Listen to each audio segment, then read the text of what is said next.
Convido à mesa o diretor do TI Rio, o senhor Custódio, para compor junto comigo. O senhor Marcos César Benite Ferreira, gerente de Fundo de Garantia da Caixa Econômica Federal.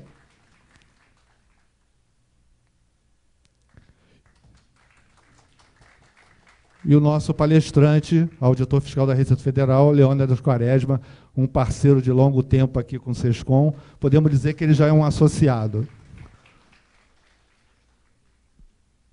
Passar a palavra ao Custódio, depois ao Marcos, se quiserem fazer a sua boas-vindas.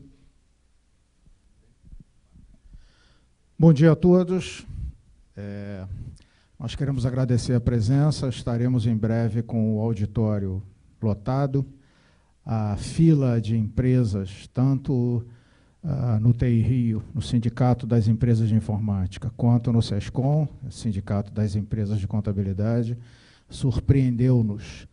E a gente espera que as 4 palestras de hoje sejam bastante interessantes, tanto para os temas rotineiros, como DIRF, quanto o Fundo de Garantia, que será apresentado aqui pela Caixa algumas modificações e situações atuais interessantes, quanto pelas palestras da parte da tarde, que a Receita Federal vai nos presentear com algumas informações sobre o EFD Contribuições, que já está em vigor, e o EFD Social, que vem substituir a todos os formulários, todas as informações que são prestadas por nós à Receita Federal relativamente ao INSS, aos empregados e a questões trabalhistas. Essas palestras também serão bastante interessantes e situações que vão passar a vigorar, se não esse ano, a partir de 1º de janeiro de 2014. Então, eu quero crer que a gente tenha uma quantidade bastante boa de informações a passar para os senhores, e espero que os senhores aproveitem bastante. Muito obrigado. Passar a palavra ao senhor Marcos César. Bom dia à mesa, bom dia a todos. Dizer que é um prazer recebê-los aqui em nome da Caixa Econômica Federal, especialmente em nome do Fundo de Garantia. Falar da nossa satisfação de recebê-los, estar aqui representando o nosso gerente de filial, José Newton, que encontra-se de férias. Esperamos que tenhamos realmente um dia bastante proveitoso para todos nós, frente a essas palestras que irão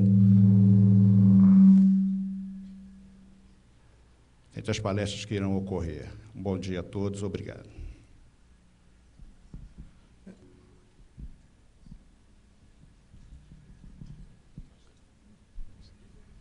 Bom dia a todos. Vou preferir ficar ali na frente, que eu vou falar, então eu vou ficar de costas para vocês, mas...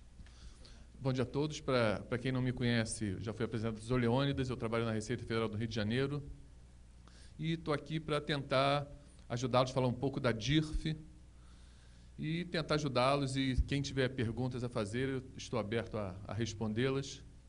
E vamos lá. Bom, eu queria começar mais ou menos pontuando a história da DIRF.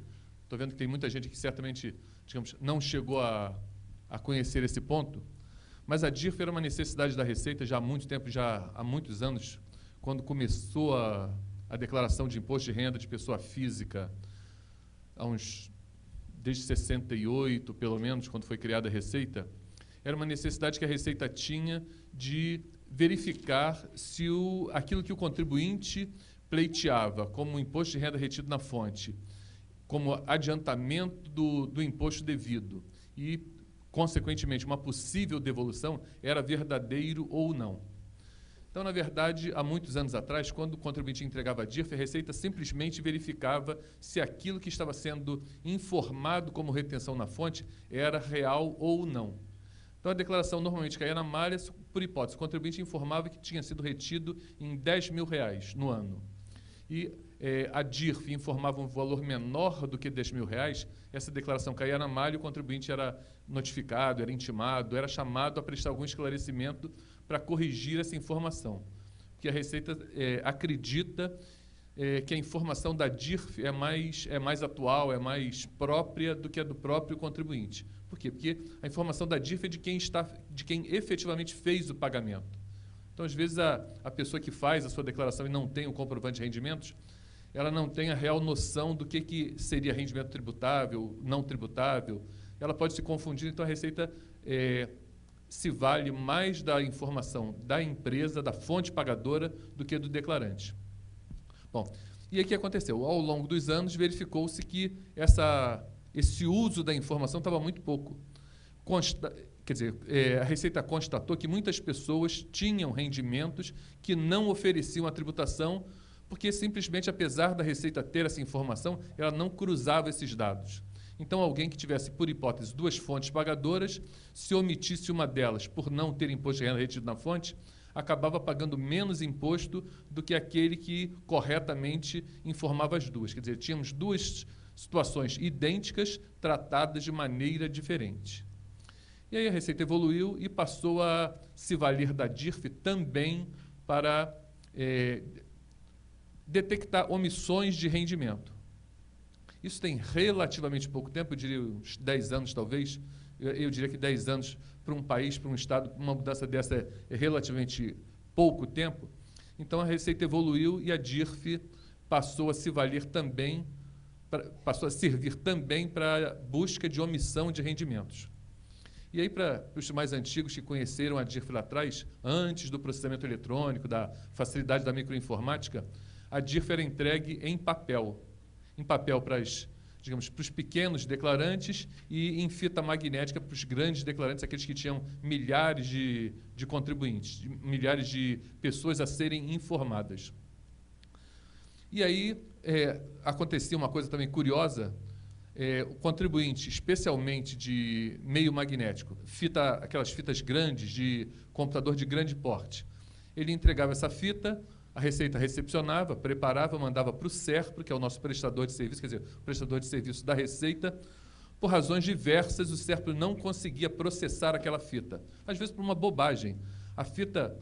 Uma fita magnética, ela tem pelo menos 2 marcas, que eles chamam de tape mark, que é uma marca no início e no final da fita. Para quê? Para o processamento saber onde começam as informações e onde terminam. Não raro, as empresas mandavam essa fita sem essa marca. Então, o operador do computador punha a fita na leitora de fita, ela rodava até o final, não achava a marca e dava erro. E o SERPRO não poderia, como não pode, alterar um dado de quem deu a informação. Então, o que ele fazia? Ele rejeitava essa fita, devolvia para a delegacia intimava a empresa a reapresentar uma nova DIRF. Às vezes até botando a marca nessa fita para ser processada. E aí o que acontece? Estou contando essa história toda para a gente ver a evolução, para ver, hoje em dia a gente reclama das coisas, mas para a gente ver que já foi muito pior. Nós já conseguimos um ganho fantástico. Então, o que acontecia? A Receita recebia essa fita 3, 4 meses depois de fevereiro, que o prazo da DIRF sempre foi final de fevereiro. Ela recebia essa DIRF, o SERPRO mandava para a Receita pegava essa fita e procurava emitir intimações para as empresas. Emitir intimação, dava um prazo de pelo menos 30 dias para regularizar. As intimações, não raro, voltavam, porque a empresa não tomava conhecimento, o correio não entregava. Quando a empresa vinha apresentar uma nova DIRF, já tinha se passado o final do ano. E a Receita só processava tanto a declaração de pessoa física quanto a DIRF, ela só processava no ano calendário. Então, uma DIRF, por hipótese, entregue em 2012, ela tinha até dezembro de 2012 para ser processada. Quando chegasse em 2013, ela começava a processar a DIRF de 2013 e abandonava as DIRFs de 2012. Conclusão, a empresa, se intimada e entregasse fora do prazo, ela era obrigada a entregar o que a gente chamava um dito da fita. Quer dizer, em papel, toda a imagem daquela fita. E eram caixas e caixas de papel com formulário onde tinham as informações desses beneficiários. Era uma coisa impressionante. E aí, conclusão, o resultado da declaração, do processamento das declarações de pessoa física era ruim, porque não raro a Receita não tinha onde buscar essa informação. A empresa pretendeu entregar a informação daquele contribuinte, validando o imposto de renda retido na fonte. essa declaração não teria sido processada, ele teria entregue no ano seguinte um papel com essas informações, só que também a declaração de pessoa física só era processada naquele ano. No ano seguinte, a gente chamava de lançamento manual. O auditor teria que pegar essa declaração e fazer um lançamento, a declaração intimar o contribuinte, fazer uma notificação manual para poder encerrar aquilo. E não raro o que acontecia que, na verdade, por falta de informação, eram glosadas as fontes, e aí processo administrativo, aborrecimento, etc, etc, etc. Com a evolução, o que graças a Deus aconteceu? A Receita conseguiu alargar este prazo do processamento. Hoje, por exemplo, você consegue entregar DIRF do ano calendário 2009, 2008. Quer dizer, a Receita processa essa DIRF entregue com atraso e alimenta os seus bancos de dados da declaração de pessoa física para liberar esse contribuinte ou para analisar um processo. Isso é um lado da história. E outro lado que, como eu falei para vocês no início, a Receita só se preocupava se aquilo que tinha sido retido estava informado de acordo com a declaração do contribuinte. Se tivesse diferente, ela intimava o contribuinte a prestar esclarecimentos e não pegava, como eu falei, as omissões de rendimento. E aí evoluiu-se, passou-se a usar essa informação da omissão de rendimento para, digamos, dar um tratamento melhor, dar mais equidade ao pagamento do imposto, quer dizer, dividir melhor o bolo da arrecadação, e foi se agregando mais e mais informações à DIRF. A DIRF, que era uma declaração de imposto de renda retido na fonte, o nome já dizia isso, passou a receber também informações de rendimentos isentos, de rendimentos de tributação exclusiva na fonte.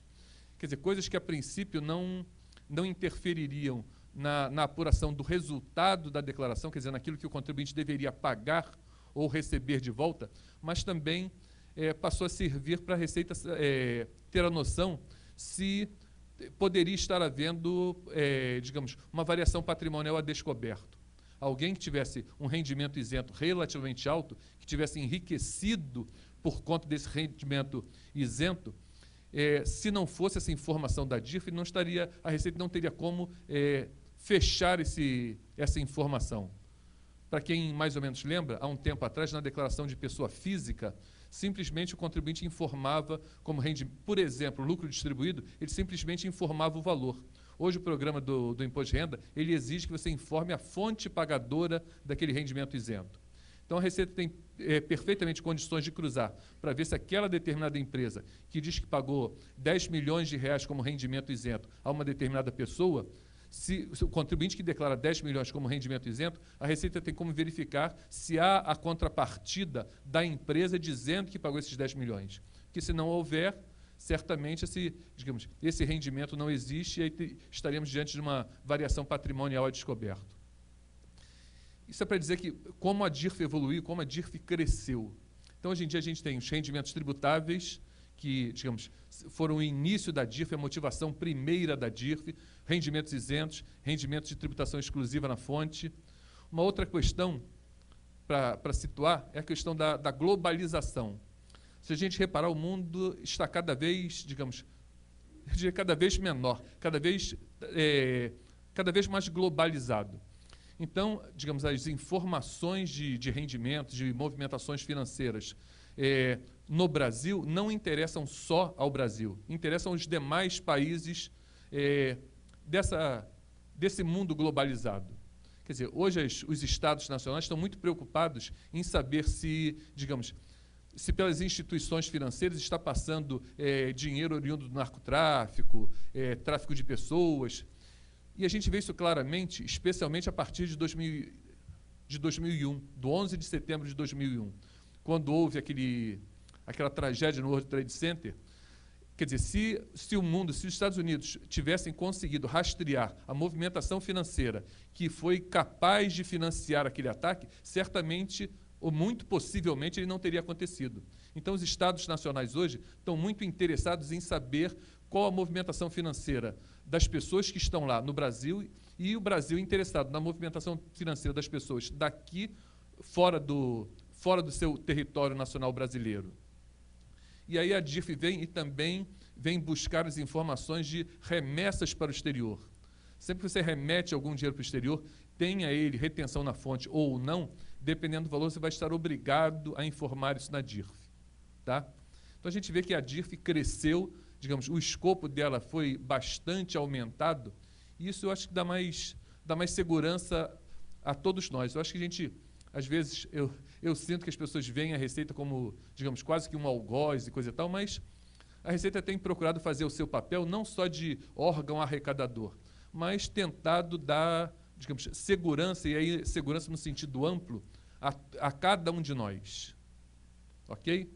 Isso é só para começar e só para situá-los e até, digamos, para quem não conhece, para quem não acompanhou isso, mais ou menos um pouco da história da DIRF, porque eu acho que a nossa história é muito importante. A história de cada um de nós, do nosso trabalho, daquilo que a gente faz, é importante a gente saber para conseguir entender os porquês.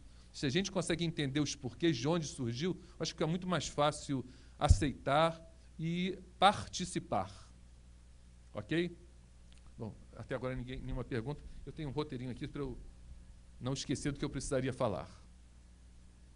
Bom, o que acontece? A DIRF de 2013, que é o foco principal aqui, eu diria que, felizmente, a legislação tributária, especialmente com relação à pessoa física, que a DIRF serve não só para a pessoa física, mas serve principalmente, acho que 90% das informações são mais direcionadas, são mais usadas para as declarações de imposto de renda de pessoa física. Felizmente, a legislação tem sido bastante estável. Se vocês repararem, a própria declaração de imposto de renda de pessoa física não tem quase tido nenhuma mudança.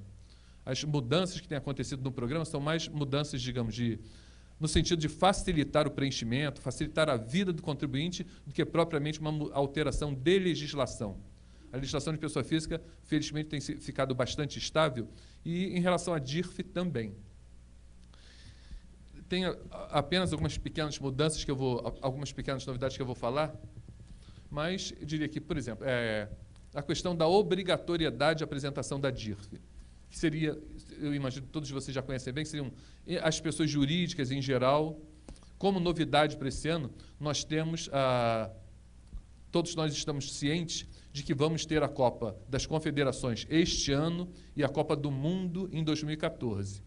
Então, uma das novidades da DIRF, uma das novas exigências da DIRF, é a informação dos pagamentos feitos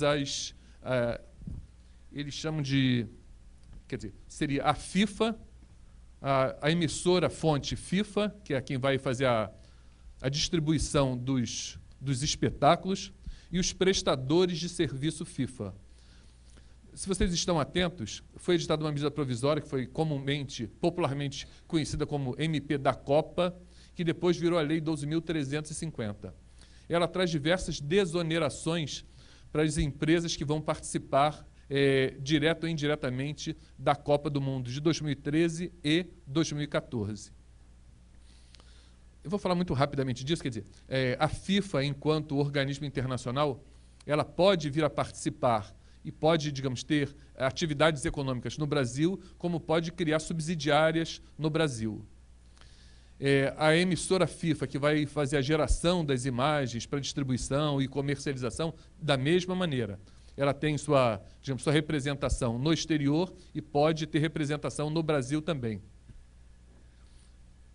E os prestadores de serviço ligados à FIFA também vão poder, se credenciados, trabalhar no Brasil e, digamos, gerar atividade econômica no Brasil.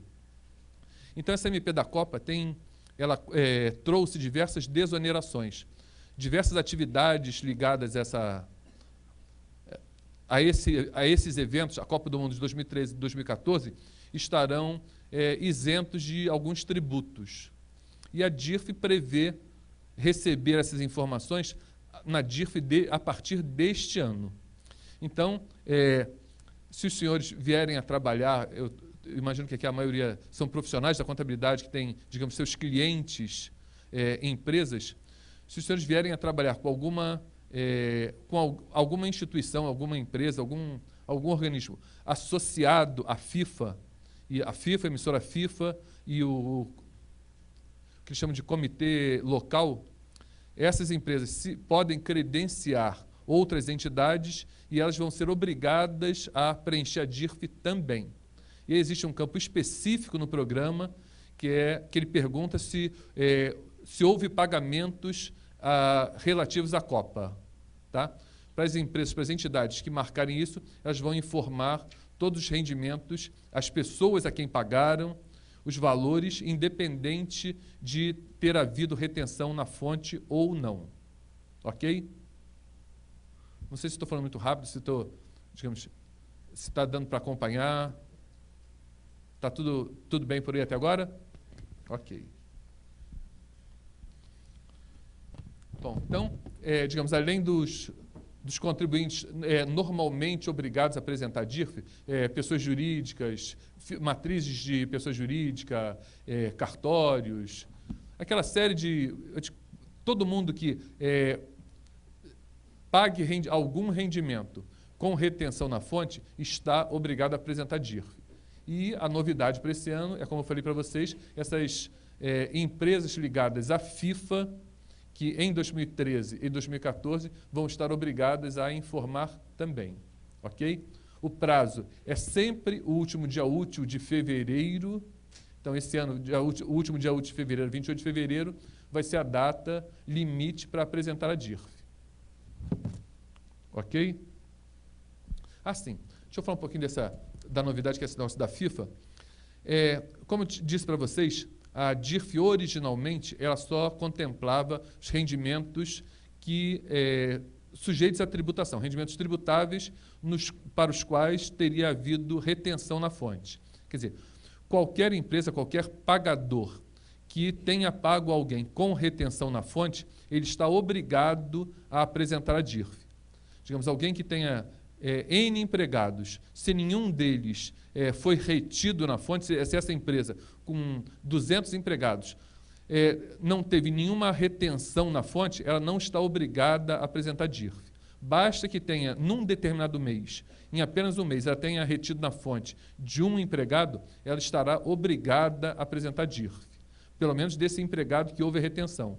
Não dos outros. Dos outros, digamos, é optativo. Ela pode apresentar essa informação ou não, dependendo do valor desse rendimento. Tá? Originalmente, a DIRF só contemplava rendimentos que tinham tido retenção na fonte. Como eu falei, com essa ampliação, hoje a DIRF, quer dizer, está obrigado a apresentar DIRF quem pagou rendimentos em valor superior ao limite de obrigatoriedade de apresentação da declaração de pessoa física, que é 24.000, deixa eu lembrar, 24.556,95. Tá? Aí é uma curiosidade, não sei se vocês já tiveram essa curiosidade de pensar, mas por que esse valor? O que acontece? A lei determina o limite de isenção da pessoa física anual. E aí a Receita constatou, quer dizer, e sempre até 3 anos atrás, o limite de obrigatoriedade das pessoas físicas apresentarem declaração era o limite, o valor da isenção. A isenção, se eu não me engano, está em 18 mil e alguma coisa. Quer dizer, quem ganhava mais do que esse limite de isenção no ano era obrigado a apresentar a declaração de pessoa física. Só que nós temos a modalidade da declaração simplificada. Estou falando da declaração de pessoa física, da declaração simplificada, que diz o quê? Que diz que o contribuinte pode, sem precisar demonstrar nada, deduzir 20% do seu rendimento a título de dedução, a título de desconto simplificado na apuração do imposto. Então, o que a Receita inteligentemente percebeu? Existiam milhões de pessoas que apresentavam declaração e não tinham o menor interesse para a Receita. Por quê? Elas ganhavam o limite de isenção mais um valor menor do que 20% do que aquele limite de isenção. Então, ao fazerem a declaração, ficavam isentas. Ok? Quer dizer, estou imaginando que essa pessoa, digamos, não tenha tido retenção na fonte. Milhões de pessoas apresentavam declaração, quando aplicava os 20% sobre o limite de isenção, ficava 80% do limite de isenção, então não pagava nada. Quer dizer, elas tinham o trabalho, o aborrecimento, talvez, de apresentar a declaração e não tinha nenhum interesse para a Receita. O que a Receita fez? Ela pegou esse limite de isenção e dividiu por 0,8. E aí dá esses 24.556,95. Então, eu diria que hoje em dia só está obrigado a apresentar declaração quem apura quem tem base de cálculo do imposto. Ok? Quem teria imposto apurado. E aí, esse imposto apurado, digamos, pode se tornar uma restituição se ela tiver sido retida em alguma coisa. Então, a quantidade de pessoas obrigadas a apresentar a declaração de 2 anos para cá diminuiu muito. Por isso, esse valor de 24. Você diz, não, mas o limite de isenção é 18 e pouco. Por que a Receita inventou esses 24? Então, a título de curiosidade, eu digo para vocês por que esse valor de 24. 24 é o limite de isenção anual dividido por 0,8. Ok? Bom, então, se para uma empresa que tenha pago rendimentos acima desse limite de obrigatoriedade, ela deverá apresentar DIRF. Tá? Por quê? Porque essa pessoa, certamente, esse empregado, vai apresentar a declaração de pessoa física e a Receita precisa saber se aquilo que ele informa como rendimento está amparado pela informação da fonte pagadora. Ok?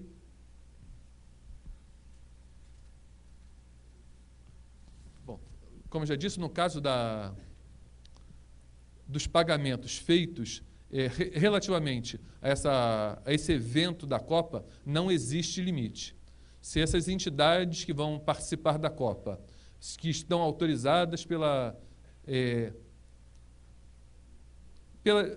lei a ter essa desoneração, se fizerem algum pagamento, não é pagamento, eles chamam de ressarcimento, reembolso de despesas. Que, digamos, a lei prevê que as pessoas, digamos, que colaborarem com a FIFA no evento, digamos que você é voluntário e você resolve alugar o seu apartamento para abrigar as pessoas que vão vir assistir a Copa. Esse rendimento, esse reembolso, e esse alugo, quer dizer, você oferece à FIFA esse apartamento e a FIFA, digamos, em tese, lhe reembolsaria pelo uso daquele imóvel. Tá? Estes reembolsos, até 5 salários mínimos, são considerados rendimento isento. Vocês lembram que eu falei para vocês que a lei trouxe diversas desonerações? Essa é uma delas. Quer dizer, então, os rendimentos de colaboradores da FIFA e suas subsidiárias que receberem até 5 salários mínimos terão isso como rendimento isento. E essas empresas que fizerem esse reembolso, essas entidades que vierem a fazer esse reembolso, deverão informar na DIRF esse valor até 5 salários mínimos como rendimento isento. Essa isenção é mensal. Se, de repente, num mês, eles lhe reembolsaram 3 salários mínimos e no mês seguinte lhe reembolsaram 7, quer dizer, a rigor você teria recebido 5 no mês e 5 no outro. Mas, por uma razão ou por outra, num mês eles lhe reembolsaram 3 e no mês seguinte lhe reembolsaram 7. Esses 2 que ultrapassam os 5, isso é rendimento tributável. A isenção é de 5 salários mínimos por mês e não há a compensação de um mês para o outro. Ok? 5 por mês, se ultrapassar 5, independente de ser um reembolso atrasado, acumulado, seja lá o que for, é tributável. Então, na DIRF deve aparecer esses rendimentos até 5 salários mínimos como rendimento isento e o que ultrapassar esses 5 salários mínimos será um rendimento tributável. E aí, voltando um pouquinho, eu tinha falado que, originalmente, a DIRF só tinha rendimentos com retenção na fonte. Por quê? Se vocês pararem para pensar, hoje em dia a informática, por necessidade de processamento, tudo é codificado. Nós somos codificados com o número da identidade, o número do CPF. Os rendimentos são codificados com o código 0561, trabalho assalariado, 0588, trabalho sem vínculo empregatício, 0473, remessa para o exterior. Quer dizer, tudo é codificado. E aí, como codificar um rendimento isento se o código é de imposto de renda retido na fonte? Perceberam? Quando você paga um rendimento para o qual houve retenção na fonte, você consegue perfeitamente dizer, este valor aqui de imposto retido na fonte, a esse rendimento corresponde o código X. Quando você paga um rendimento isento, por ser isento, não tem retenção na fonte, não tem imposto de renda retido na fonte, então não teria código. Ok? O que a DIRF, quando ela implementou essa exigência da informação do rendimento isento ou tributado exclusivamente na fonte, o que ela fez? Ela associou o rendimento isento ou exclusivo na fonte a um rendimento tributável. Tá? Então, nesse caso da FIFA, por exemplo, quando você paga, quer dizer, a entidade que pagar até 5 salários mínimos, ela vai informar esse rendimento isento como se fora um rendimento de trabalho sem vínculo empregatício.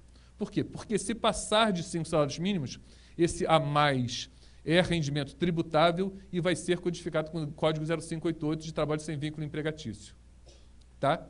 Então, na DIRF, você vai informar, se for o caso, você vai informar até 5 salários mínimos como rendimento isento, associado ao Código 0588, e o que ultrapassar 5 salários mínimos como rendimento tributável, associado ao Código 0588 também. Isso vale para todos os rendimentos. Por exemplo, lucro distribuído. O lucro seria lucro pro labore e lucro. Está associado digamos, a um salário do sócio. Então, você vai informar esse rendimento de lucro distribuído como rendimento isento associado ao Código 0561. Ok? Às vezes me preocupa esse silêncio que eu não sei se eu estou agradando. Então, olha só. Então, só para vocês terem uma ideia, para quem ainda não viu o programa, existem alguns limites de obrigatoriedade de apresentação da DIRF, dependendo do valor recebido. Então, para trabalho assalariado, é esse limite que eu falei da obrigatoriedade de apresentação de declaração, R$ 24.556,65. Para o trabalho sem vínculo empregatício, a Receita, digamos, criou um limite menor. Quer dizer, já teve um tempo que não tinha limite nenhum, era obrigado a informar tudo, mas de uns 2 ou 3 anos para cá, a Receita criou um limite de R$ 6.000 que tem se mantido.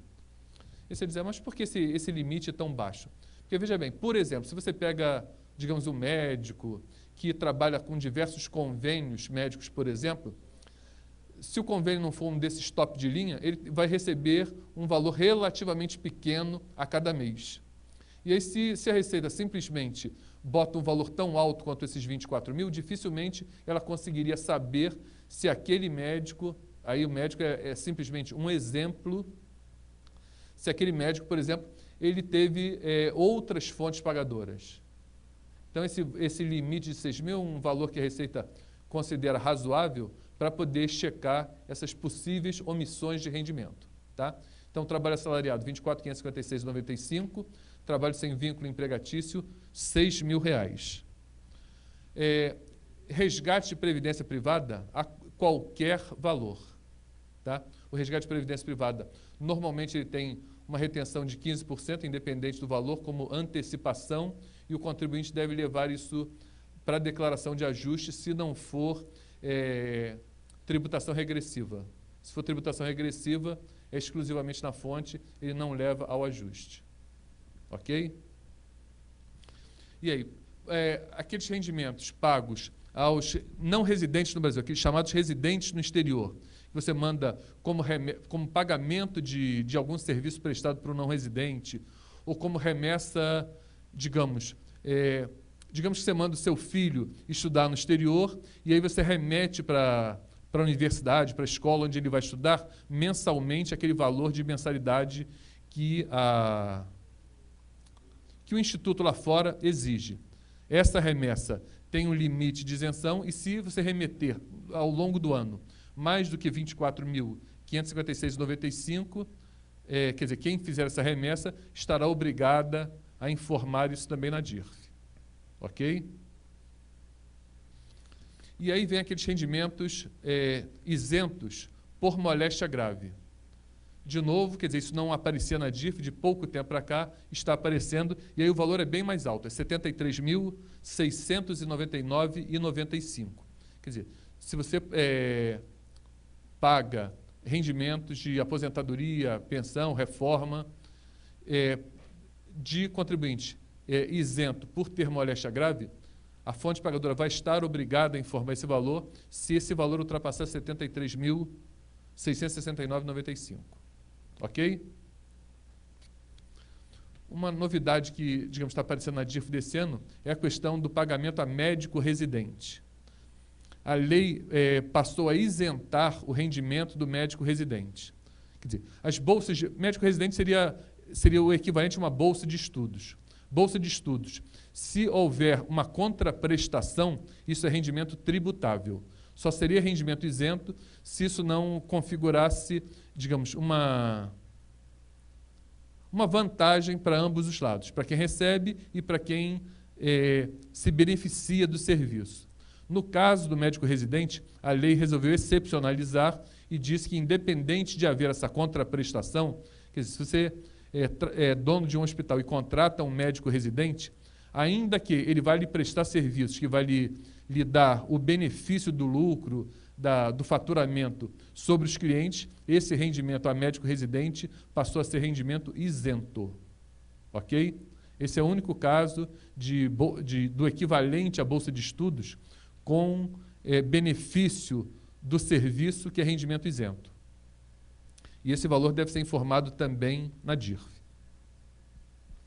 E aí se vocês já devem já ter visto, é comum as empresas, especialmente companhias telefônicas, SAs, pagarem aquele chamado JCP, Juros sobre Capital Próprio, que é um valor que normalmente é uma merrequinha. Então, até R$10 não se coloca aquilo na DIRF. Por quê? Constatou-se que, em algum momento, quando criou-se essa obrigatoriedade de informar esse rendimento de tributação exclusiva, que é o JCP, na DIRF, as empresas telefônicas, por exemplo, vocês que compraram telefone, tem aquelas ações da Telecom, Brasil Telecom, Oi, etc., etc., você recebeu lá, em algum momento, alguns centavos de rendimento. A DIRF passou a ficar tão grande, mas tão grande na hora dessa informação, que a Receita precisou dar um corte, porque eram milhões e milhões de informações de CPF com rendimento. Então, a Receita limitou, esse JCP só vai aparecer na DIRF se o rendimento for acima de R$10. Ok? Elas vão informar para vocês os centavos que você vai colocar lá na sua declaração de imposto de renda, mas na DIRF só deverá aparecer se esse rendimento for maior do que R$10. Ok? Assim. E aí, desde há 2 anos atrás, foi criado uma nova declaração, que eu diria que foi um grande ganho para o contribuinte e para a Receita, que é a chamada DMED, Declaração de Despesas Médicas, que nada mais é do que, digamos, aquele que recebeu o pagamento por um serviço médico prestado e informar isso para a Receita para quê? Para que a Receita não precise duvidar daquilo que você disse que pagou. Se você vai a um hospital e paga lá, digamos, R$30 mil num procedimento, antes você colocava essa despesa na sua declaração de pessoa física e a Receita dizia, poxa, mas 30 mil de despesa médica, isso aqui está um pouco alto.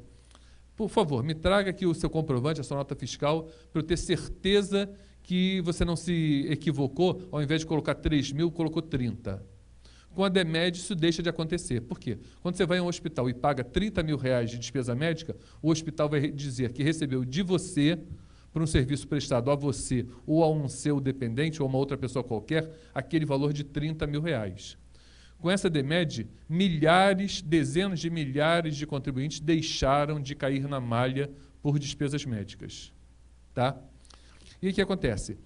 Quer dizer, e aí você tem duas situações. Você tem aquele prestador de serviço médico, pessoa jurídica, que é obrigado a fazer a DMED, tanto o prestador de serviço médico quanto o plano de saúde. E tem aquela fonte pagadora que oferece um plano de saúde para os seus empregados. Quer dizer, ela intermedia essa assistência de plano de saúde. Então, nesses casos, o que se observa? A fonte pagadora, quer dizer, o empregador, ele melhor até do que o plano de saúde, sabe o quanto cada um dos seus empregados pagou por aquele plano de saúde. Ok? Porque, de repente, você pode ter uma empresa e dizer, não, eu para, digamos, fidelizar o meu empregado, para deixá-lo mais satisfeito, para que ele produza mais, trabalhe mais satisfeito, eu não posso, digamos, ou não devo aumentar o salário dele, mas, em compensação, vou dar um bônus a ele, que é bancar o plano de saúde. Então, digamos, a nível de gerência, você banca 100% do plano de saúde. Aquele empregado vai ter o plano de saúde que não vai custar nada para ele. No nível intermediário, eu vou dar um desconto de 50% do plano. Quer dizer, o plano vai me cobrar por aquele empregado, por hipótese, R$1.000 por mês, ele vai pagar 500 e a minha empresa vai bancar 500. Para aquele que, digamos, não é tão qualificado, que eu posso substituir aquela mão de obra com facilidade que não vai me fazer diferença, não, isso eu só vou dar 10% de benefício para ele. Então, para o plano de saúde, em tese, se as pessoas tiverem a mesma idade, etc., etc., as pessoas vão ter o mesmo custo. O plano de saúde vai cobrar certamente por vida. Então, digamos, se você tem 3 empregados, os 3 com 35 anos, digamos que o plano de saúde vai lhe cobrar R$ 500 por mês. Só que para a empresa, apesar de terem a mesma idade, tem um que é muito importante para mim, eu não posso perder aquele funcionário de jeito nenhum, o outro vai me dar um certo desconforto perder aquele empregado, e o outro que, se eu perder, eu consigo assim fácil um outro. Então, o que eu faço? Eu ofereço a cada um deles, de maneira diferenciada, esse plus a mais, digamos, eu desonero esse empregado desse ônus de pagar o plano de saúde. Então, para o plano de saúde, todos pagarão R$ 500.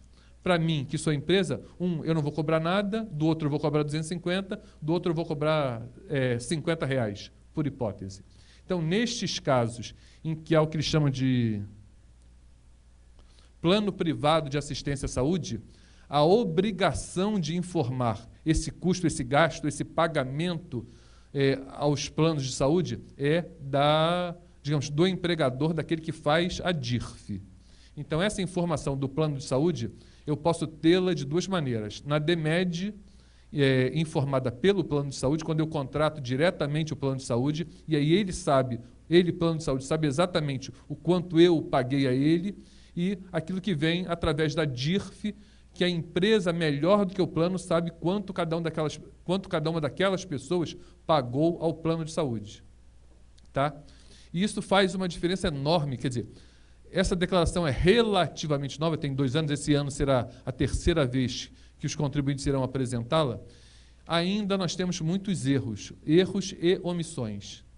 Tem empresa que não informa esse pagamento a plano de saúde, tem plano de saúde que não informa corretamente os beneficiários, os seus beneficiários, quer dizer, os seus clientes.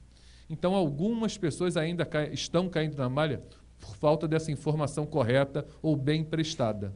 Mas dezenas de milhares de pessoas deixaram de cair na malha por conta dessa informação que passou a chegar à Receita. Ok? E eu tenho a esperança que, num futuro próximo, a Receita crie a obrigação da DMED das pessoas físicas. Quer dizer, você ir ao médico e o médico lhe dar um recibo e essa informação do recibo vir parar na Receita. Então, quando você informar que pagou ao doutor João, lá o seu cardiologista, R$2.000, a Receita vai ter essa informação e não vai precisar lhe incomodar de lhe pedir esse recibo para ver se realmente foi R$2.000 ou foi R$200. Tá? Eu tenho a esperança que a Receita, num futuro próximo, consiga preparar essa declaração para também servir as pessoas físicas. Hoje em dia, ainda não existe. Ok? Uma outra coisa que eu chamaria atenção na DIRF, vocês sabem que até bem pouco tempo atrás, as matrizes, os CNPJs de matriz, terminavam sempre em 0001. Então, quando você via um CNPJ que o número de ordem era 0001, você tinha certeza que aquilo era matriz. Se não fosse 0001, não seria matriz. E a DIRF só é entregue pela matriz. Tá? Ainda que a empresa tenha N filiais, a DIRF será uma só, entregue pela matriz. Com a entrada do cadastro sincronizado, essa foi uma exigência, uma necessidade dos estados e municípios de que o cadastro CNPJ não tivesse aquele número 0001 amarrado à matriz. Porque imagina uma empresa que, abriu sua matriz no Rio de Janeiro e abriu uma filial em Belo Horizonte. Por razões lá da empresa, ela resolve trocar, ela resolve levar a matriz para Belo Horizonte e fazer do Rio de Janeiro a sua filial. Ele teria que trocar, quer dizer, teria que fazer essa alteração na Receita, troca de endereço de matriz do Rio para Belo Horizonte, a filial de Belo Horizonte para o Rio, e isso complicaria muito a vida do fisco estadual e municipal. Por quê? Porque estes fiscos estadual e municipal, eles tinham ou teriam agarrados aos seus dados cadastrais aquele CNPJ. Então, o contribuinte e os fiscos municipal e estadual teriam o trabalho de fazer um deparo, de não, onde era 001, entenda 002 e vice-versa. Quer dizer, isso ia ser um desgaste enorme para todo mundo, tanto para as empresas quanto para os fiscos. a partir dessa unificação do cadastro. E aí o que se criou? Criou-se uma marca no cadastro em que o contribuinte indica se aquele estabelecimento é matriz ou não. Então, eu posso ter uma empresa lá com 100 filiais e, de repente, é interessante para mim que a filial número 98 seja considerada a minha matriz. Eu vou lá e faço uma alteração no cadastro do CNPJ dizendo, ó, agora a minha matriz é a filial 98. Ok? Então, esta marcação também tem na DIRF. Se você está entregando uma DIRF cuja matriz não é a 0001, você vai precisar marcar lá na DIRF que aquele estabelecimento é um estabelecimento matriz. Ok? Por quê? Nessa hipótese, esse meu estabelecimento 98, que é hoje para mim o meu estabelecimento matriz, eu faço a DIRF, mas não comuniquei a Receita de que aquele estabelecimento é o estabelecimento matriz. Na hora que eu for transmitir a declaração, o chamado validador da transmissão, para vocês é conhecido como ReceitaNet, ele vai buscar, poxa, isso aqui não é o estabelecimento 0001, portanto não é matriz, e vai rejeitar a entrega dessa DIRF. Tá? Precisa que, previamente, você indique lá no cadastro que aquele CNPJ de número de ordem 98 é o meu estabelecimento matriz. Ok? Bom, e aí nós temos o grande avanço, mais um dos avanços, que é a certificação digital. Vocês sabem que todas as empresas, exceto as optantes pelo Simples, estão obrigadas hoje a se relacionar com a Receita através de certificação digital, seja apresentando a DIPJ, qualquer outra declaração, inclusive a DIRF. Então, a DIRF, para ser entregue, se não for uma empresa optante pelo Simples, tem que ser através da certificação digital. Ok?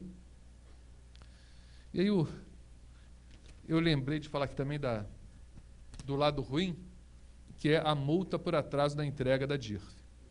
A multa por atraso da entrega da DIRF é 2% por mês calendário ou fração, limitado a 20%. Se você deixar de entregar a DIRF no dia 28 de fevereiro, vier apresentá-la no dia 1º de março, você está sujeito a 2% de multa sobre o valor do imposto informado na DIRF. Tá? Então, se você tiver muitos empregados com grandes retenções, você vai pagar 2% sobre aquele valor da retenção. Isso vai crescendo a cada mês 2% até o limite de 20%. Ok? Se, digamos, se você tiver obrigado a apresentar DIRF e não tiver imposto retido, ou se esses 2% até 20% for menor do que um valor limite, você vai pagar aquele mínimo de multa, que no caso das empresas simples é R$200, para as demais R$500 de multa, ok? Sendo que essa multa é passível de redução, 50% se for apresentada espontaneamente ou 25% de redução se ela for apresentada dentro do prazo da intimação. Quer dizer, se a Receita constata que você não apresentou a DIRF, ela lhe intima a apresentar, e você apresenta dentro do prazo concedido pela Receita, você consegue ter uma redução de 25% do valor dessa multa. Ok?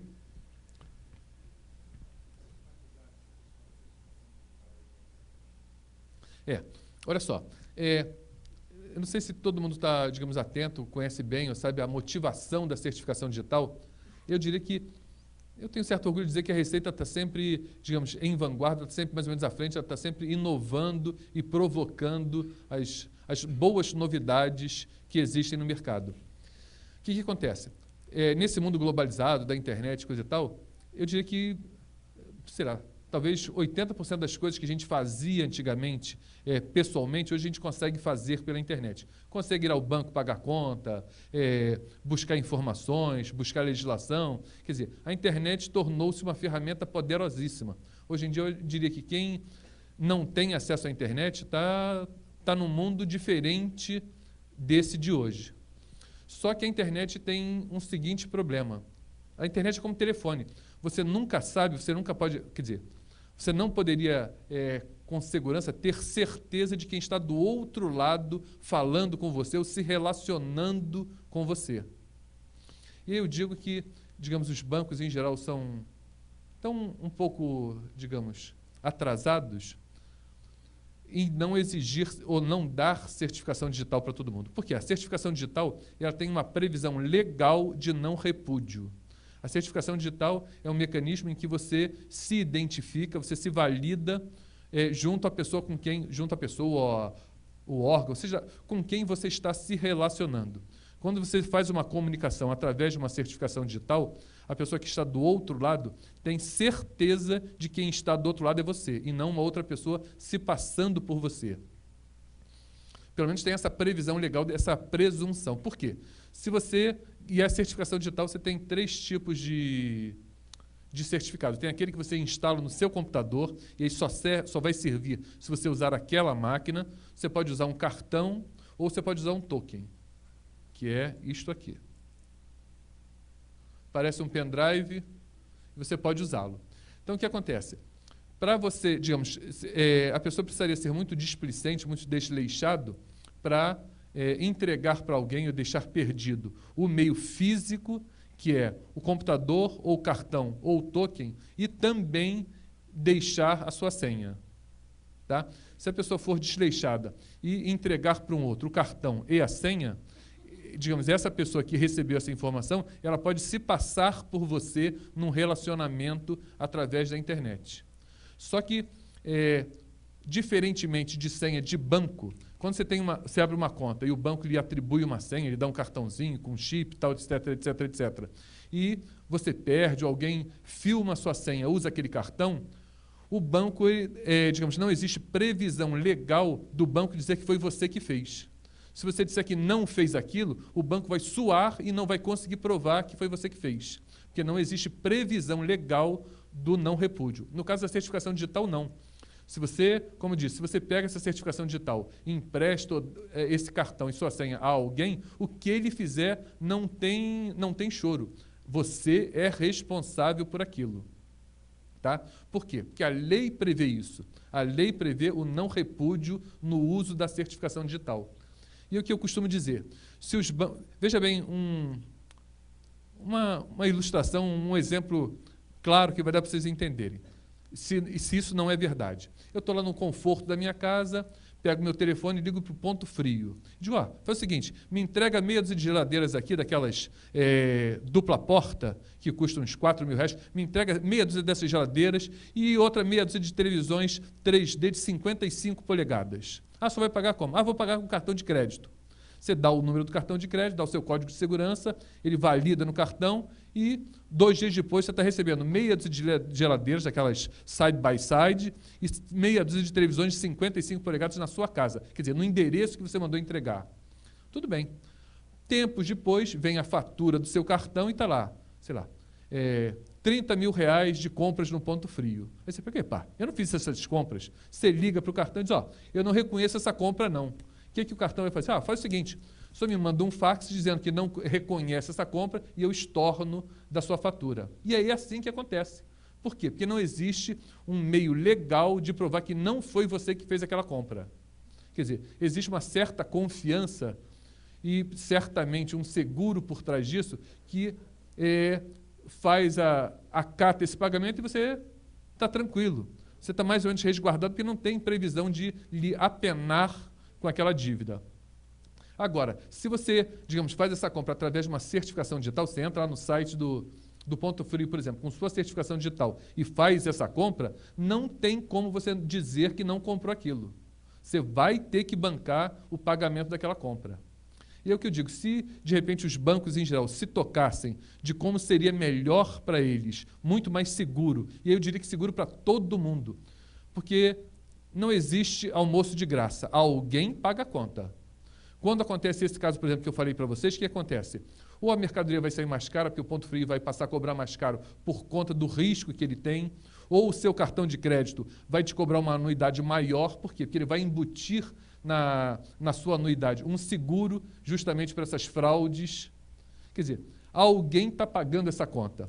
Se todos usassem a certificação digital, como existe, mais uma vez, a previsão legal de não repúdio, não precisaria nada disso. O banco não precisaria bancar um seguro contra essas fraudes, nada disso. E Quer dizer, com a criação da lei, quer dizer, com a edição da lei, com essa previsão, a Receita saiu na frente e passou a exigir que o relacionamento com ela, para determinados segmentos, se desse só por certificação digital. Começou com as declarações de pessoa jurídica de lucro real, lucro presumido, com a DIRF. Quer dizer, atualmente só estão dispensados disso as empresas optantes pelo Simples. E isso dá uma segurança fantástica. Por quê? Quando uma empresa apresenta, por exemplo, uma DIRF e diz lá que reteve do seu empregado R$10.000, essa empresa está dizendo que ela tem a obrigação de ter recolhido aos cofres da União R$10.000, seja através de DARF ou de compensação, seja lá de que forma for, mas ela tem que ter entregue ou tem que ter disponibilizado esses R$10.000 para a Receita, até porque aquele dinheiro não é dela.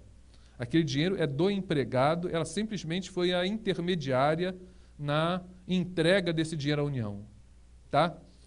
Então, se você simplesmente entrega uma declaração dessas e a Receita não tem absoluta certeza de quem entregou foi o responsável por aquela empresa, foi alguém que se disse, eu sou o responsável, essa informação que eu estou dando é minha responsabilidade, se não tem a certificação digital, a Receita não tem como cobrar. E ele disse, não, mas essa DIRF não foi entregue por mim, não. Eu não reconheço essa DIRF.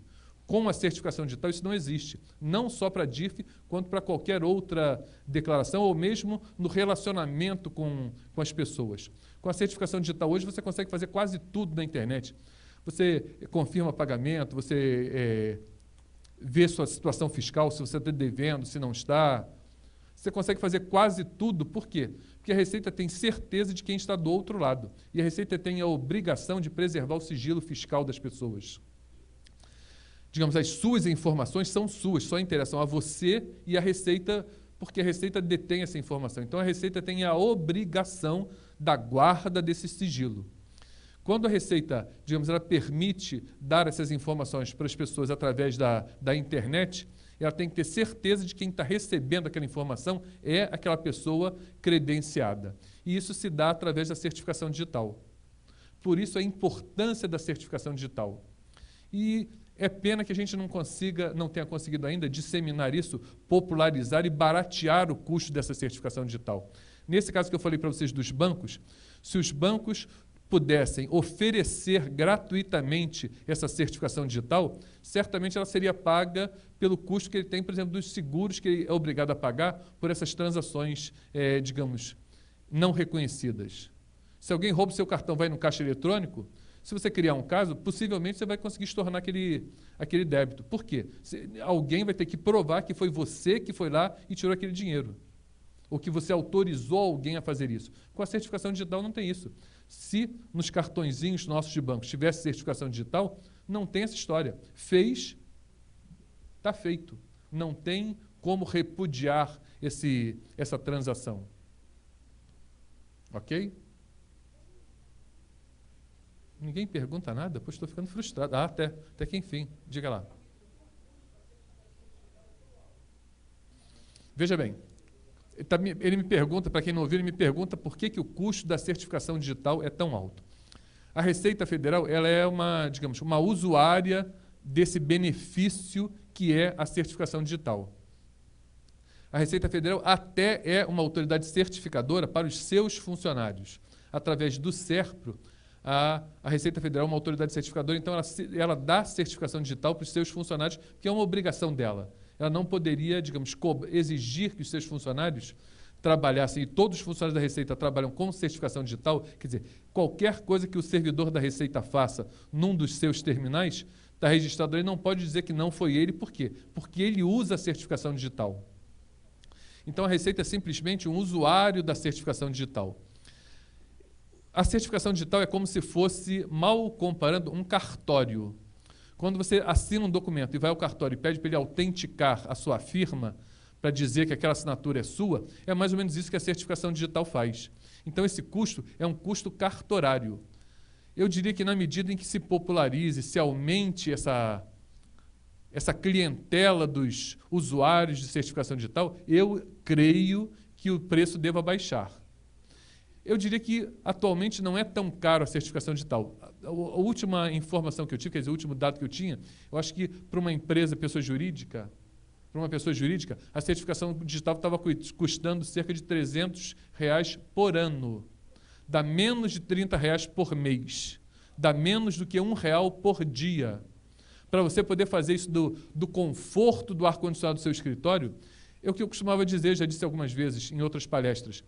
Os senhores que são profissionais da contabilidade, há um tempo atrás, você precisava, digamos, pegar um boy, um funcionário, ser um funcionário qualquer, e mandá-lo para a Receita de madrugada, pagar a passagem, o lanche dele, para ele ficar na fila esperando para ser atendido, com risco de ser assaltado, de ter algum acidente. Hoje você consegue fazer, sei lá, 80% pelo menos do que ele faria se tivesse que ir à Receita, do conforto do ar-condicionado. Você sentado lá no ar-condicionado do seu escritório, de dia, de noite, seja lá que horas for, você está lá fazendo seu trabalho, não está tendo o prejuízo ou o risco de mandar um empregado seu para a rua, não está tendo que bancar o custo do transporte, do lanche, e está usando esse funcionário naquilo que você precisa efetivamente. Então, digamos, menos do que R$30 por mês, eu acho que é um custo que com certeza compensa. Se vocês pararem para pensar, eu sei que até alguns podem até não gostar da certificação digital por conta desse custo, mas o ganho que vocês devem ter tido por utilizar a certificação digital é fantástico. Eu duvido que alguém me diga que, a partir do uso da certificação digital, teve prejuízo, aumentou o seu gasto e não conseguiu ter o retorno disso. Dica. Sobre os cartões de crédito na DIRF, nós podemos fazer, você falou que menos de R$10 você não informaria. E os cartões de crédito, eles discriminam, principalmente no comércio varejista, vários valores, de R$8, e a gente tem que informar isso mensalmente. Pode ser informado pelo total? Bom, o que eu falei dos R$10 é que aqueles juros sobre capital próprio, Perfeito. Eles não informariam, porque são milhões e milhões de informações. Isso impacta na DIRF. No caso do cartão de crédito, quer dizer... São mensais e eles vão distribuindo pelos valores. Ah, tá. Então é um pagamento que você faz, você, enquanto estabelecimento, faz a administradora do cartão. Isso. Sim, eu entendo que sim. Tem que informar os valores... sempre foi informado os valores mensais. Sim, mas pode ser informado pelo total? Bom, até onde eu sei, quer dizer, até o ano passado, alguém me disse que algumas operadoras já vinham informando já globalizado. Quer dizer, informar para você colocar na DIRF, que a administradora que te dá essa informação de quanto ela tomou de você antes de entregar o dinheiro. Eu diria que seria bastante salutar se a administradora pudesse agrupar isso e lhe informar já globalizado. Mas não vejo problema de isso vir globalizado, não. De ser informado pelo não. total. Tá ok. Obrigado.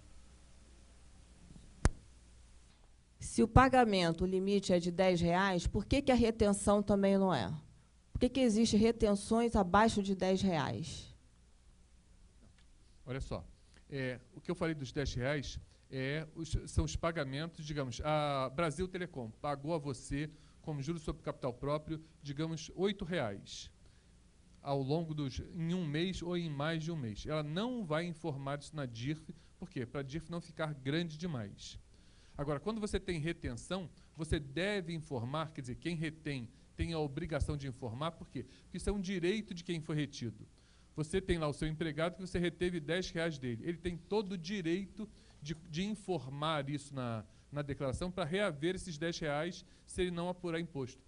Lembra que eu falei dos 24.566,95, que é o limite de obrigatoriedade?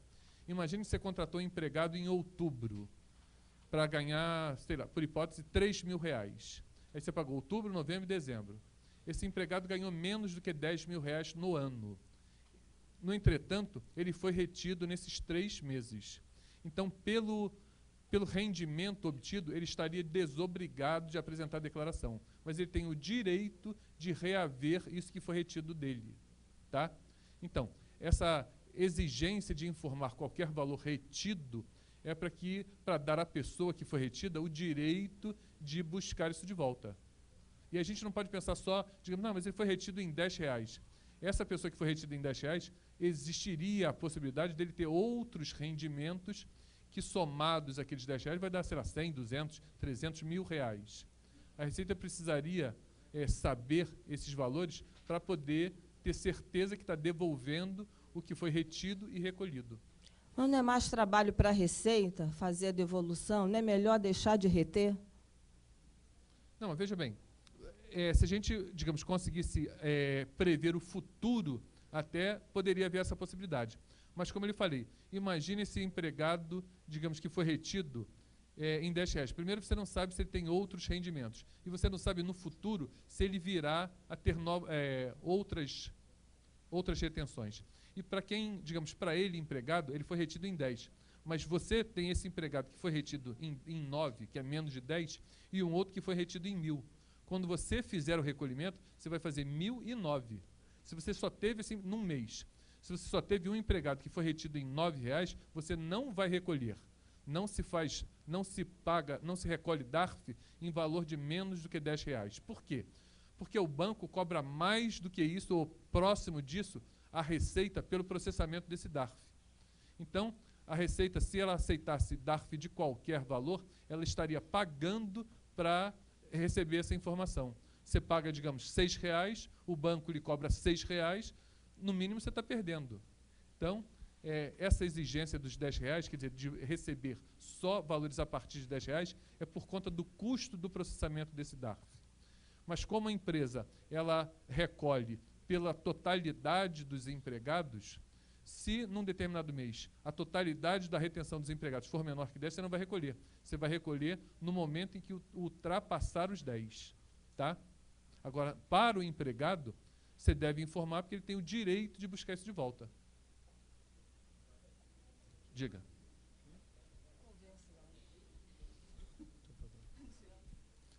Sim, isso. O JCP é rendimento de R$10. Quer dizer, normalmente as pessoas recebem 3, 4 centavos de juros sobre capital próprio. Vocês não têm noção, no primeiro ano em que foi, digamos, criada essa obrigatoriedade de informar todos os rendimentos, inclusive isentos e exclusivos na fonte, foi um Deus nos acuda. Eu vou citar aqui o exemplo, só por exemplo, o Banco do Brasil, eram milhares, milhões e milhões de registros.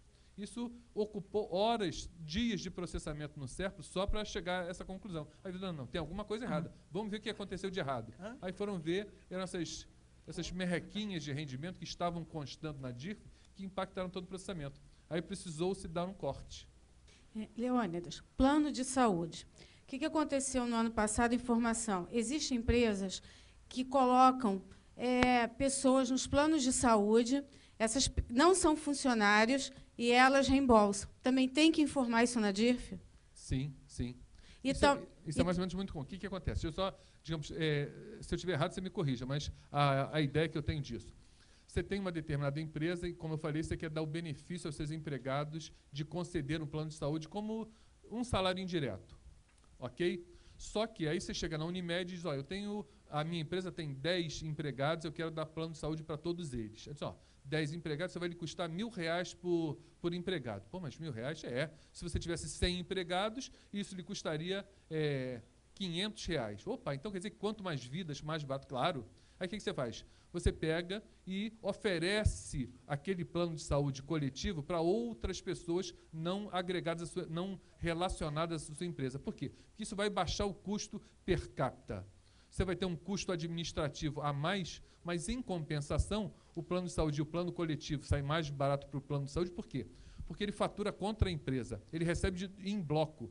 Ele tem a certeza que, naquele determinado momento, aquela empresa vai fazer o pagamento de todas as pessoas. Ao passo que, quando ele contrata individualmente, ele tem sempre o risco, será que o João vai me pagar esse mês? Será que não vou receber? Será que não vou? Quando ele contrata em bloco, ele recebe em bloco e é muito mais seguro para ele. Então, esse caso acontece, e aí, se você, digamos, contempla outras pessoas que não são seus empregados na DIRF, você deverá informar lá o plano de saúde, sim. E isso vale também quando o empregado também coloca outras pessoas que muitas vezes não são dependentes dele do imposto de renda. Então, também tem que dar essa informação. Exato, Então, é como se fosse uma DEMED dentro da DIRF. Exatamente. Tem que dar as informações. Exatamente. Poderíamos ter criado, digamos, a DEMED só como uma declaração em separado. Mas o que acontece? É o que eu disse para vocês. Quer dizer, e deixar esse encargo com o plano de saúde. Mas determinadas empresas é muito mais... A empresa sabe muito melhor quanto coube a cada um do que o próprio plano de saúde. O plano de saúde, ele sabe que ele tem que atender, digamos, 10 pessoas, tem a relação dessas 10 pessoas, mas não necessariamente ele sabe quanto custa cada uma. Isso vai depender muito da negociação da empresa com o plano de saúde. Se você tem muitas vidas, eu vou tirar uma média aqui, eu não quero nem saber a idade de cada um. Eu vou cobrar R$1.000 para todo mundo, pela quantidade de vidas. Ou pode dizer, não. Você tem lá pessoas muito idosas, tem outras jovens, então eu vou te dizer, a partir de 60 anos eu vou te cobrar R$5.000, os de até 20 anos eu vou cobrar R$100. Quer dizer, então é muito mais cômodo, muito mais fácil para a empresa saber quanto coube a cada um do que para o próprio plano de saúde. Por isso que surgiu a ideia e implementou-se essa obrigatoriedade da informação do plano de saúde na DIRF, quando essa DIRF é o coletivo empresarial. Quer dizer, quando é a empresa que negocia com o plano de saúde e a empresa que, digamos, detém essa informação. Obrigada. Ok? Oi. Leônidas, tem alguma previsão da DIRF ser extinta com a entrada do SPET? Eu diria que certamente... talvez não extinta, porque o que acontece? O grande ganho, o grande mote é que o SPED social, ele, hoje em dia, eu diria que a GFIP, ela é maior do que a DIRF, sob o aspecto do empregado. Então, eu lembro que em 2001 eu fiz um curso, eu tive que fazer uma monografia. Na minha monografia eu já defendi a ideia de juntar a RAIS e a DIRF numa declaração só, para desonerar as empresas de ter que fazer duas declarações, porque são praticamente iguais. Quer dizer, existe uma interseção muito grande entre essas duas. Da mesma maneira, a GFIP. A GFIP, a interseção entre a RAIS, DIRF, é muito grande. Então, eu imagino que o E-Social vai, digamos, vai ter muitas informações que a DIRF tem hoje. Só que eu não prevejo da DIRF acabar. Talvez ela tome, eu imagino, isso é uma previsão, não estou falando em nome da Receita, essa é a minha visão pessoal.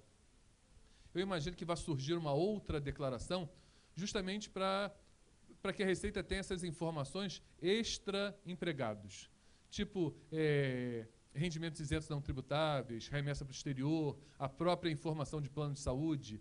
Certamente a Receita vai criar algum outro mecanismo para que as entidades informem para ela esse dado que não vai estar no E-Social. Você falou sobre a gente não poder prever o futuro sobre a folha de pagamento, sobre os funcionários. Não seria prudente entregar todos os funcionários rescindidos, já que a gente não sabe para onde eles foram, informar esse rendimento deles na DIRF? Não, veja bem, o que acontece. A obrigação é de você informar todas as pessoas que receberam acima do limite de obrigatoriedade ou que tiveram retenção na fonte. Tá? Alguém que tenha recebido, por hipótese, da sua empresa, é aquele exemplo que eu dei. O camarada recebeu R$10.000 porque foi admitido nos 3 últimos meses. Então, ganhou 10 mil de rendimento e teve retenção na fonte. Ele está obrigado a constar na DIRF. Tá? Mas e esses que não tiveram imposto retido? Então, se ele não teve imposto retido, mas ganhou mais do que aqueles quase R$25.000, você também tem a obrigação de informá-lo na DIRF. Ok? Não, eu sei a obrigatoriedade, mas assim, a gente não pode criar algum problema não entregando, se esse funcionário saiu da empresa e na outra ele teve imposto retido. Na hora de declarar o imposto de renda, vai ser o somatório dos rendimentos durante o ano. Então, olha só. Você teve um empregado que trabalhou para você até junho, por hipótese, não teve retenção na fonte. E aí ele foi para uma outra empresa, trabalhou de julho até dezembro e teve retenção na fonte. Esta outra empresa está obrigada a informá-lo na DIRF. Por quê? Porque ele teve retenção na fonte. No seu caso, se de janeiro a junho ele não alcançou aquele limite de 24, você não está obrigada a informá-lo na DIRF. Você pode estar obrigada a entregar a DIRF, mas não estará obrigada a informar esse empregado na DIRF. Mas o que se constata na prática? A DIRF ela permite a importação do seu banco de RH, do seu banco de empregados de salário. Então, o que se constata é que é muito mais fácil para as empresas importar o banco todo do que ficar selecionando, bom, quem ganhou mais do que 24? Eu vou separar para botar na DIRF e os outros não vou colocar. É muito mais fácil, não existe proibição. Você está obrigada a informar a partir de um certo limite, mas não está proibida de informar abaixo desse limite. Tá? Então, você pode perfeitamente informar todo mundo. Para esse empregado demitido, você tem a obrigação de dar a ele o informe para que ele faça a declaração dele. Tá? E aí ele corre o risco dele é da Receita vir descobrir. Quer dizer, se ele informar só esse segundo emprego, onde ele teve retenção na fonte, ele corre o risco de você informá-lo nos 6 primeiros meses e a Receita detectar essa omissão de rendimentos.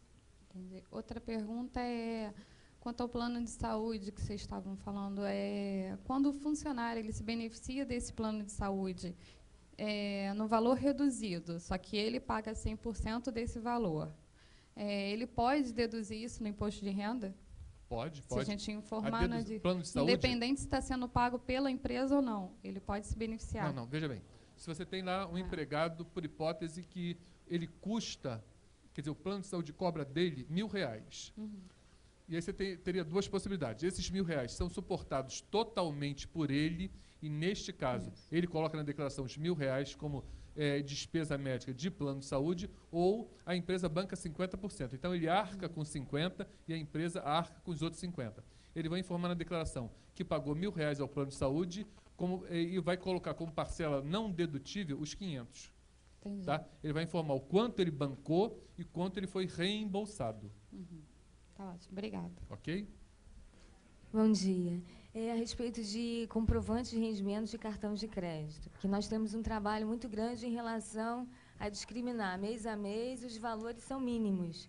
Nós podemos pegar aquele total, como aquele senhor falou, e colocar em dezembro? Ou eu tenho que discriminar igualzinho como está o comprovante de rendimentos, que a gente vem fazendo isso. Você não recebe o totalizado mês a mês, não? Mês a mês, vem então, mês a mês. Só que são valores bem pequenininhos. A gente pode colocar o total em dezembro, foi isso que eu entendi ali na sua resposta. Ou não, a gente vai ter que copiar mesmo o que vem no comprovante.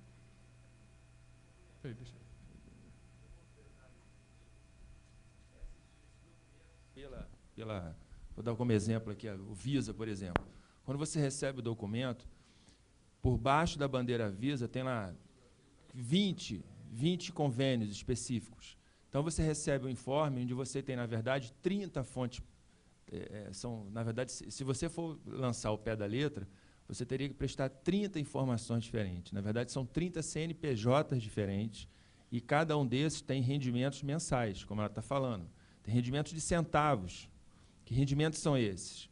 São retenções praticadas no valor da comissão paga àquela determinada empresa. O próprio comerciante, muitas vezes varejista, ele não tem nem conhecimento disso, porque para ele o que vale é a bandeira master. Só que existem vários convênios que são firmados, enfim, com os mais variados cartões possíveis, e aquilo acaba realmente demandando, se você for seguir ao pé da letra e informar aquilo, é um trabalho realmente bastante exaustivo, se você tiver que relacionar. Então, existem práticas que, na verdade, não têm suporte em orientação na legislação, que é informar isso de forma globalizada. Muitas vezes você soma e lança no mês de dezembro, por exemplo, para facilitar o lançamento, ou, muitas vezes, você acaba também, mais uma vez, isso não tem respaldo em orientação legislativa, mas, enfim, você muitas vezes acaba somando todos aqueles rendimentos e creditando aquilo no CNPJ da bandeira master. São práticas que muitas vezes acabam se adotando por absoluta falta de condição de você relacionar aquilo individualmente. Você imagina 30, 40 informações dessa para cada cliente, você pega uma carteira de 100, 200 clientes, você não vai fazer outra coisa a não ser informar as retenções praticadas por conta de relacionamento com cartão de crédito. Nessa relação, digamos, você paga a comissão à bandeira ou a cada um dos filiados da bandeira? A princípio, o próprio comerciante entende que paga a bandeira master, mas não é assim que funciona. Porque cada cliente, quando vai lá, por exemplo, ele tem um cartão Visa, mas, na verdade, é o Visa, sei lá, Visa do Fluminense, Visa do posto não sei o que lá, enfim. São vários convênios que, para ele, é um bandeira Visa, mas que, na prática, são entidades diversas. Eu acharia bastante razoável você informar em nome da bandeira, porque a bandeira que vai, digamos, distribuir aquele... Digamos, para quem recebeu, você pagou a bandeira que vai distribuir entre os seus filiados.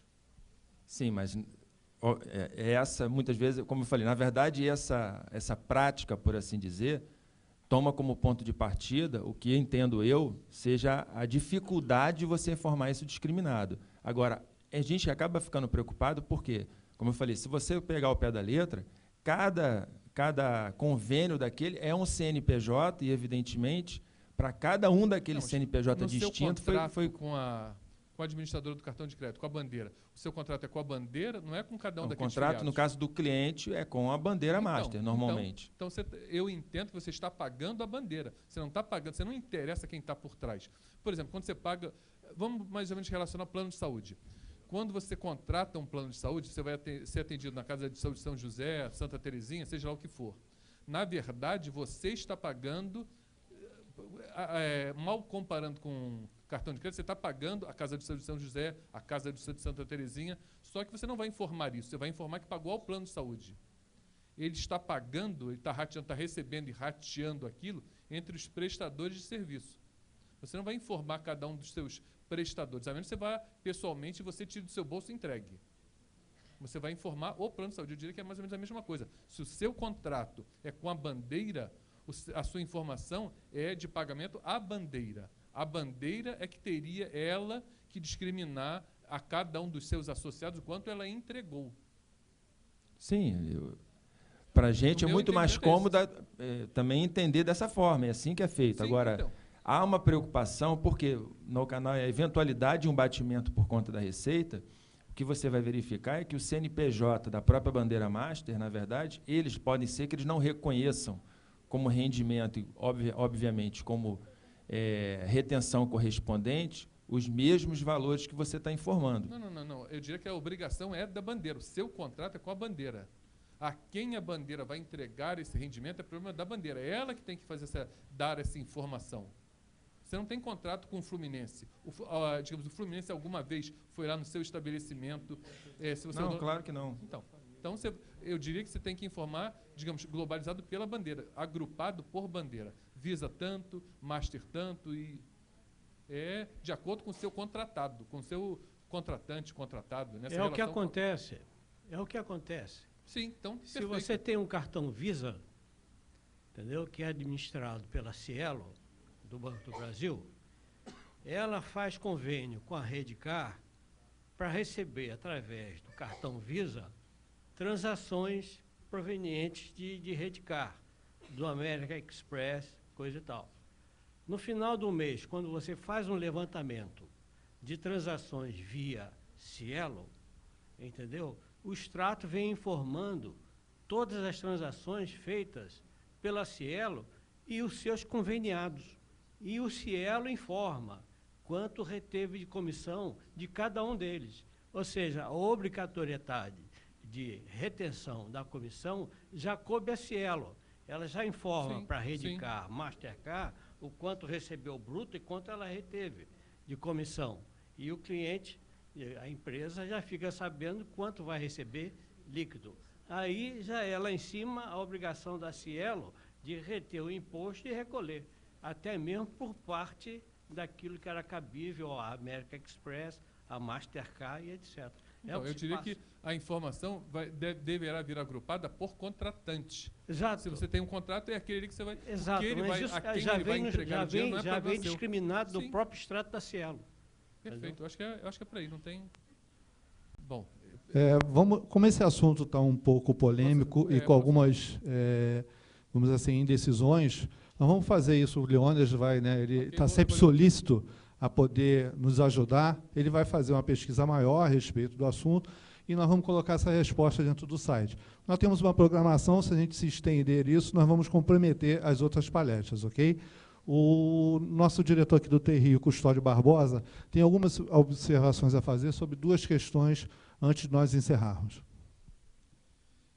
Pedindo licença aqui ao palestrante, sobre duas questões levantadas. A primeira é com relação às obrigações acessórias hoje existentes e que poderão ou não ser canceladas com o evento do SPED.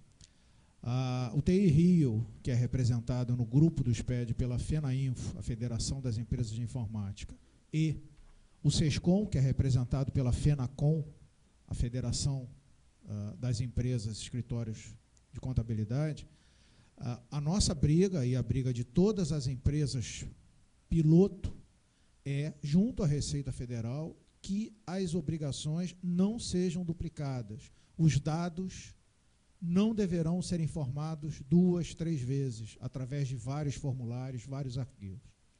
E também é uma obrigação assumida, um compromisso assumido pela Receita Federal em facilitar isso ao máximo. Aqui na parte da tarde nós vamos ter 2 representantes da Receita Federal responsáveis pelo SPED, e vocês, logicamente, poderão novamente entrar nesse assunto, mas é um assunto batido por nós dentro desse grupo SPED, e a nossa esperança é que as coisas funcionem cada vez mais rápido, mais fácil para nós todos, tanto as empresas de informática, em produzirem os softwares com essa acuracidade total, em que não haja duplicação de forma errada, dados sempre partindo do mesmo lugar, e também nós, os contadores envolvidos em fornecer as informações das empresas e que não tenham essa dificuldade ou não tenham esse perigo iminente de fornecer a mesma coisa 2 vezes de forma diferente. Então, essa é uma informação para vocês. A segunda, uma coisa muito interessante e muito importante, a certificação digital. O Leônidas, ele deu um exemplo bastante inteligente do uso da certificação digital, em que vai resguardar os bons cidadãos daqueles que não são tão bons assim. E isso deveria ser uma briga nossa a nível nacional para que a certificação digital fosse plenamente implementada em todo o país, em todas as atividades. Existe uma dificuldade, logicamente, operacional nisso tudo. Agora, o que a gente tem que brigar também não é com a Receita Federal, não é com as empresas que estão implantando a certificação digital, mas sim como o cartório da certificação digital, aquele que nos cobra um valor, eu acho, exorbitante, apesar da facilidade implantada, como também bem lembrou o Leônidas, operacionalmente, para os nossos escritórios e para a nossa vida, eu também considero exorbitante a taxa cobrada, ou seja, a informática arruma soluções, alguém acha um meio de ganhar com elas. Não deveria ser assim. A certificação digital, a meu ver, tinha que ser gratuita. Creio que esse seja o pensamento também do SESCOM. Muito obrigado. Agradeço ao nosso palestrante Leônidas, e o SESCOM e o TI Rio. Tenho o prazer de entregar um certificado de participação e uma lembrança aqui pelo SESCOM. Ali para frente, aqui na frente.